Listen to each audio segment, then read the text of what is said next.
नमस्कार, मैं हूं अर्चित और आप देख रही हैं 29 न्यूज। तो चलिए रुक करते हैं इस खास खबर की ओर। राजधानी लखनऊ के पत्रकार जगत से इस वक्त की सबसे बड़ी और गौरवशाली खबर सामने आ रही है। उत्तर प्रदेश मान्यता प्राप्त संवाददाता समिति पुनर्गठित के चुनाव संपन्न हो चुके हैं। इस चुनाव में कलम के सिपाहियों ने न सिर्फ अपने भविष्य के लिए मतदान किया, बल्कि सत्ता के गलियारों से आई अड़चनों को भी अपनी एकता से परास्त कर दिया। इस महामुकाबले में श्री अनिल तिवारी जी ने अपनी लोकप्रियता का लोहा मनवाते हुए कार्यकारिणी सदस्य के रूप में ऐतिहासिक जीत दर्ज की है। वहीं श्री शेखर पंडित जी को भारी बहुमत के साथ समिति का नया अध्यक्ष चुना गया।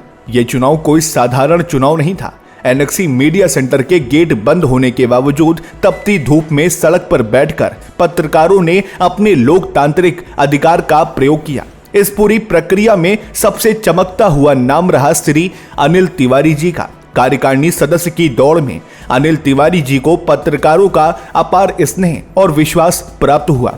उन्हें 95 वोट मिले, जो उनकी कर्मठता और पत्रकार हितों के प्रति उनके समर्पण का प्रमाण है। उनकी इस प्रचंड जीत ने साबित कर दिया कि वे आज भी पत्रकारों के बीच सबसे भरोसेमंद चेहरों में से एक हैं। वहीं अध्यक्ष पद पर श्री शेखर पंडित जी ने 78 वोट हासिल कर एक तरफा जीत दर्ज की। महासचिव के रूप में ज्ञानेश पाठक और कोषाध्यक्ष पद पर विक्रम राव विजय रहे। उपाध्यक्ष पद के लिए अमन अग्रवाल को सर्वाधिक 129 वोट मिले।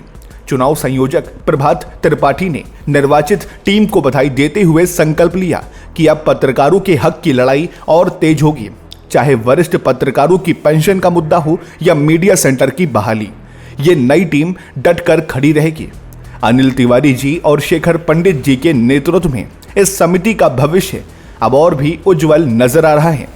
जल्द ही भव्य शपथ ग्रहण समारोह के साथ सभी विजयी प्रत्याशियों को प्रमाण पत्र वितरित किए जाएंगे। कलम के इन योद्धाओं को उनकी इस शानदार जीत पर हमारा भी सादर नमन है। 7 लोग व्यवहार कर रहे हैं, क्या उचित है? सर, आप तो स्वयं एक पत्रकार हैं और पत्रकारों की दशा आप देख सकते हैं। एक परमिशन हुई थी और एक बड़े अधिकारी ने दिया, प्रमुख सचिव लेवल के अधिकारी ने दिया था। कल 7 बजे तक पूरी व्यवस्थापक, पूरे बड़े बड़े अधिकारी, सीओ रैंक के अधिकारी तक आए थे, लेकिन अचानक रात में 11 बजे ये क्या हो रहा है, किसके दबाव में हो रहा है, ये तो अब जांच का विषय है। या तो प्रमुख सचिव साहब जाने, सूचना के लोग बार बार नाम ले रहे हैं हेमंत तिवारी का कि उनके दबाव में प्रशासन आ गया है, क्या है, कैसा है। आज देखिए सर, एक मुख्यालय मान्यता का पत्रकार रोड पे बैठ के पत्रकारों की हक के लिए चुनाव करवा रहा है। अब इससे ज्यादा दुर्दशा और क्या होगी पत्रकारों की, आप सोच सकते हैं। क्या प्रशासन और शासन के लोग पत्रकारों से डर गए क्या आज के चुनाव को लेकर? नहीं, पत्रकारों से शासन प्रशासन डर गया नहीं डर गया ये मैं नहीं जानता हूँ। पत्रकार से कहाँ डरता है प्रशासन? अब चाटी मुकदमा हो जाएगा। किसी भी पत्रकार से प्रशासन नहीं डर रहा है, ठीक है। हाँ, मैं इतना जरूर कहूँगा, माननीय मुख्यमंत्री से मेरी एक अपील है कि वो न्याय संगत है, न्याय प्रिय हैं, तो वो एक बार पत्रकारों के विषय में सोचें। और जिस तरह से प्रशासन फिर भी लगा हुआ है, इंस्पेक्टर साहब लगे हैं, सीओ साहब लगे हैं, फिर भी ये लोग बड़े उससे कर, इनको आदेश है, अपने आप कर रहे हैं, लेकिन फिर भी सहयोग कर रहे हैं यहाँ बाहर रोड पे। आज का जिस तरीके का चुनाव हो रहा है, क्या आपने इस तरह का चुनाव कभी नहीं देखा, कभी नहीं देखा था। आज 22 सालों की पत्रकारिता में कभी ऐसा न चुनाव देखा है, न ऐसे मतदान किया है, और न कभी भविष्य में ऐसी मैं उम्मीद करूंगा।